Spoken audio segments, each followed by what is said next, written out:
நீ நினைக்காத விஷயங்கள் நடந்து கொண்டிருக்கிறதே, எண்ணி பார்த்தாயா? மகா பெரியவா. மகா பெரியவாவிடம் ஒருவர் கூறுகிறார், மகா பெரியவா, என் வாழ்க்கையில நான் நினைச்சது எதுவுமே நடக்கிறதில்ல, என்ன செய்வது என்று கேட்கிறார். மகா பெரியவா சொல்கிறார், மகனே, மனதை குழப்பிக் கொள்ளாதே. நீ இந்த பிறவியில் நினைத்தது நடக்காமல் இருக்கலாம். நீ நினைக்காத விஷயங்கள் நடந்து கொண்டிருக்கிறதே, எண்ணி பார்த்தாயா?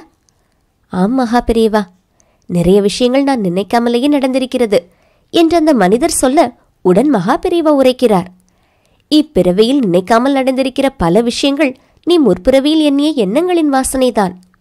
நீ முற்பிறவியில் நினைத்து நடக்காமல் போன விஷயங்களைத்தான் இப்பிறவியில் அனுபவித்துக் கொண்டிருக்கிறாய். எனவே நல்ல எண்ணங்களை வளர்த்துக்கொள், அது நடக்காமல் போகாது.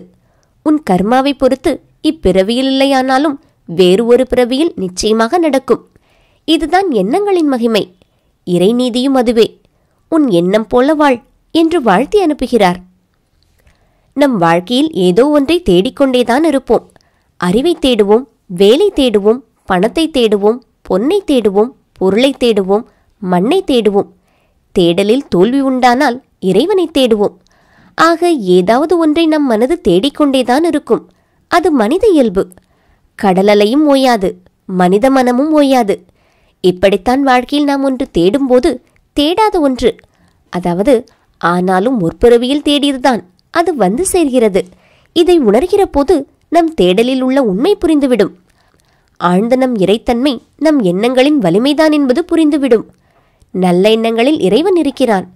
எண்ணங்கள் மூலமாக இறைவன் நம்மை ஆளுகிறான் என்பது தெரிந்துவிடும். நல்ல எண்ணங்களை வளர்த்துக் கொள்வோம், நலமை பெறுவோம்.